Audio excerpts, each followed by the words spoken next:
Hi, welcome to the channel. You're joining me today on Cadafar in the Brecon Beacons. It's an absolutely glorious morning. I'm in my cheap £40, 696 gram setup, except this time I've got the 4-season inner tent. The walk up last night was interesting. So this is being shot first thing in the morning. It's about 7:10 and it's absolutely glorious now. But yesterday we parked the car about 6:30. It was absolutely grim. Heavy rain, plenty of wind. And when it wasn't raining, it's just a really thick drizzle and mist. So my boots were soaking. These Simon walking boots always seem to wet out really quickly. My Rab downpour jacket did its usual thing of wetting out, so I was soaking wet. We did walk up to the trig point, had a quick look around there, and then we walked to the sort of west side of the hill and found this reasonably sheltered spot. By this point, we were both absolutely soaking really, so we just got a tarp pitch that we were going to cook under. Then we got our 2 sleeping tarp set up as well. And yeah, a bit of a nightmare pitching, to be honest. Only the second time I pitched this tent, and this is the first time I pitched it to actually sleep in. I pitched it all out and then realised I'd pitched it upside down. So it's got hanging points inside for this. So I had to take it all out, turn it over and re-peg out again. But yeah, it was a pretty grim evening. So apart from the time lapse and a few little shots walking up, didn't do any filming last night because by the time we got set up it was getting dark, and had some cooking to do. So I did actually use my OEX Fryster little frying pan for the first time. I'd read online it wasn't very non-stick, and yeah, it's not very non-stick. I think it's I think it might be beyond a second use, to be honest. It's so covered in bits of burger and stuff. I'm not sure it's ever going to come off no matter how much you try and clean it. So I have to take it home and give it a good soak and see if I can get it clean. But yeah, if anyone's got a good lightweight, not too expensive frying pan that they use when they're out and about, let me know, because I don't think the OEX one is very good. But no, we did have some burgers, had a few beers, and about 12:30 when we were going to bed, you could just see the sky was clearing up, the moon was coming out, and you could start to see some definition, some lights in the distance. So I did finally get in. Actually slept really well in the little 4-season one. The meshing around your head is absolutely bang on around your head. So despite the fact that I was pretty wet when I went into the tent, I just slept in my shorts and t-shirt because my socks are soaking wet, but my shorts were pretty damp, my boxers were pretty damp, my t-shirt was pretty damp, but I dried out okay in the sleeping bag, and there was no condensation in it this morning at all, despite being so small. But because it's so small, I warmed up really quickly, had a good night's sleep. I've got this cinched down a fair bit and pegged in at the front there because the rain was coming in sideways last night. But no, it's perfectly dry. The tarp didn't leak at all. All the seals did really well, so it seemed sealed at the factory. Really pleased with it, to be honest. There's a lot more rain last night than I was expecting, but it handled it really well. So yeah, it's a good little setup. And despite the fact it doesn't look very spacious, and it wasn't the easiest to sort of get in, especially when you're soaking wet, once you're in, it's a really cosy, good place to sleep. And I got out a couple of times this morning. It's not been too bad. Didn't have it pitched brilliantly, but it's just all a learning curve, isn't it? I did sleep really well.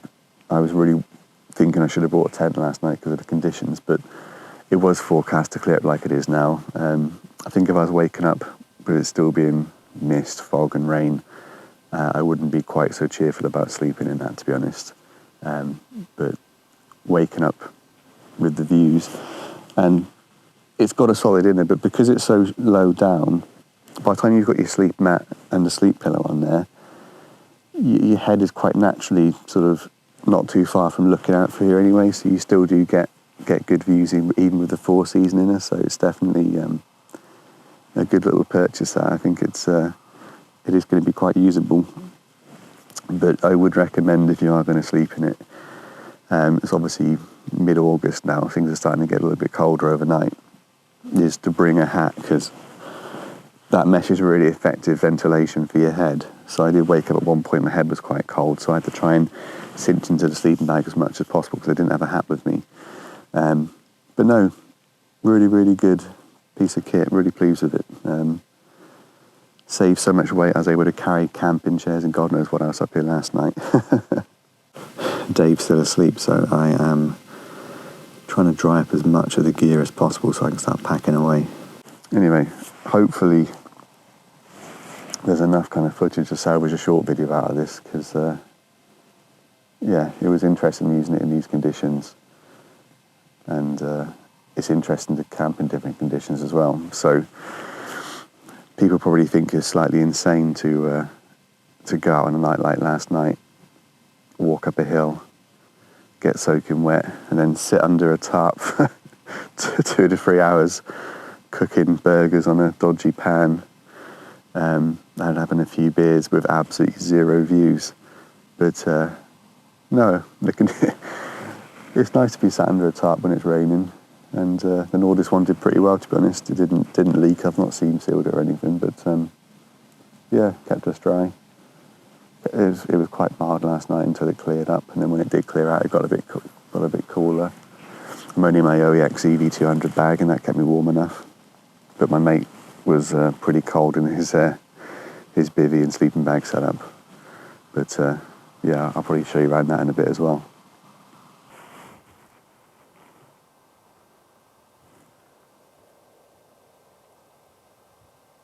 Good views from up here. Got Van Var on the left, and then the big dip is where the A470 goes through, and then to the right of that is Corndy and Penavan. So it's a nice spot to pitch up.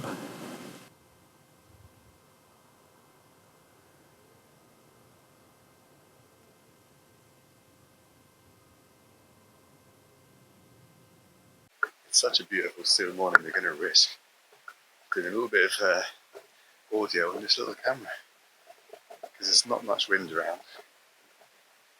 But when we got here last night, we did spend a fair bit of time walking around looking for a nice sheltered spot. But there's loads to choose from up here, so we did a bit of a skirt around quite a few places. But there are 2 main problems up on this particular hill. One is that, yes, craggy ledges provide lots of nice cover, plenty of options, pitching tarps and stuff. But the downside to that is that there's often a lot of stone just underneath the grass, so it's often really hard to get pegs in many places. But the second one is, yes, the grass is lovely and short, perfect for pitching a tent, because it's mown short by lots and lots of sheep and some wild ponies. The downside to that is pretty much every pitch is completely covered in sheep muck and water muck. So really, an essential item almost on this kind of camp is a broom to sweep up a clean spot. It's not always the most practical thing to take with you, but I seriously think about investing in some little like dustpan and brush set, but just leave the dustpan at home and just take the little brush, because it was ridiculous last night how every spot we found was just an absolute muck of sheep. But it's a really glorious morning, so I'm just having a short walk to look at some other potential pitches for another time, because my mate Dave is still completely asleep. He woke up at 4 AM cold and couldn't get back to sleep, so he's catching up now with the sun hitting his bivvy bag. Let's have a look around. So you can see there's just so many craggy sections along this hill that you can just walk around for ages looking at various different ones, which is something that we certainly did. Yeah, thoughts on that £40 combo. I didn't have it pitched very well, and because I didn't have it pitched very well, the outer kept touching the inner, the bottom end, and the inner, fair play, stayed dry. So the 4-season one is decent and it seems quite waterproof, but it did transfer a lot of cold, and the cold, obviously slightly condensated tarp, onto my sleeping bag. So I stayed dry, but I could definitely feel the cold air and the coldness coming through. But the other issue was that we were using one of the trekking poles to support the Nordis tarp. So I brought a spare pole with me to do the rear end and lift it up. Now this didn't work properly, so even when I did have it sort of pitched as well as I could, it just wasn't getting enough lift from the pole I brought. So I've definitely got to make sure to take the 2 trekking poles and use them with it, because without the extra lift, the inner outer separation at the bottom is not very good at all. But I think that's definitely my user error. It's a real learning curve using tarps like that, or any kind of tarp, especially because it's something I've not really done before until the last couple of months. So yeah, it's all a good learning curve, but actually the main thing is, even though I pitched it pretty badly, and there was quite a lot of wind and rain for a good few hours, and the inner was completely dry, and you could see around the head end where it had moisture hitting it from the wind swirling around and stuff. But no, it was perfectly dry, my sleeping bag was perfectly dry, and yeah, it was really cosy. I mean, the thought of trying to get into it soaking wet was filling me with dread last night, but no, got in there absolutely fine, and it was just a really, really nice sleep, really nice and cosy. The views up here in every direction are really, really nice. I'm so glad it's cleared up this morning. I would not have wanted to wake up in that tarp setup if it was really grim weather, because it is difficult to move around and get changed. The rest of it's, there's no denying that. But I think for fair weather camping, awesome occasion.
Well, that's it for this camp. Wasn't a promising start with the grim weather, but the weather forecast thankfully was correct. Did clear out about 1 a.m. and was a lovely sunrise. Really great views from up there as well. The wind dropped right down in the early hours of the morning as well. But it's picking really up again now. That's why I'm in this little sheltered spot just in this last bit of the camera. Yeah, really great hill to pitch on. Loads of sheltered spots, loads of little crags and rocks and places to hide. Once you step away from where you camped, it's really hard to find it again. It's that well hidden. Yeah, the gear did really well. Really impressed with that Tarp thing. I was not looking forward to getting into the tiny little 4-season bag, but actually once in there, slept really well. About that much space at the top end to get your phone, a little dry bag full of warm clothes, my Nordis moss down slippers, that kind of stuff. So there's enough space to have the essentials inside with you, and then the bag was dry just down the side outside. So yeah, it was a really good little camp. Enjoyed it. Caught up with a friend I haven't seen for 15 years.